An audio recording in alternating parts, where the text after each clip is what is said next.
So, samahan niyo akong i-unbox tong bago kong binili monitor mount ng Bayer. Ito.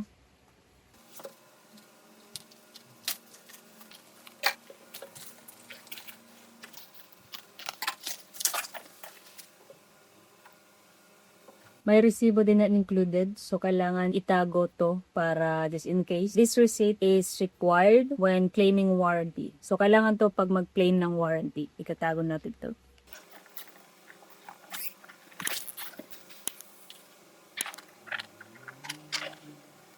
So meron siyang manual. So ito yung parts niya.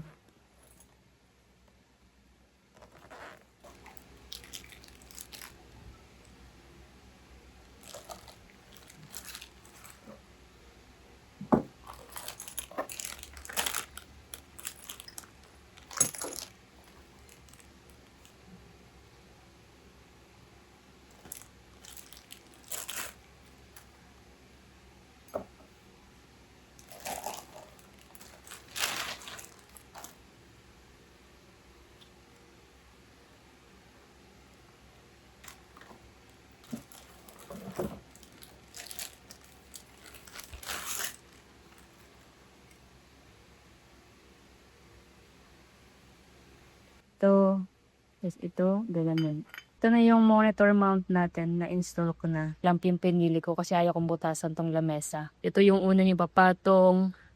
Tapos, lalagay nyo lang tong ito. Papasok nyo dyan. Tapos, ano nyo dito. May level yan.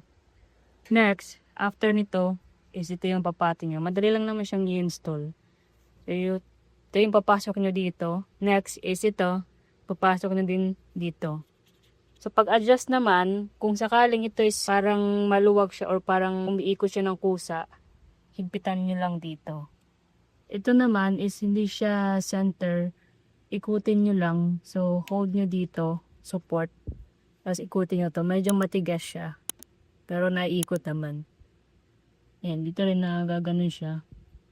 And then, kung gusto niyo din ng ganito, nasa description or comment section yung link.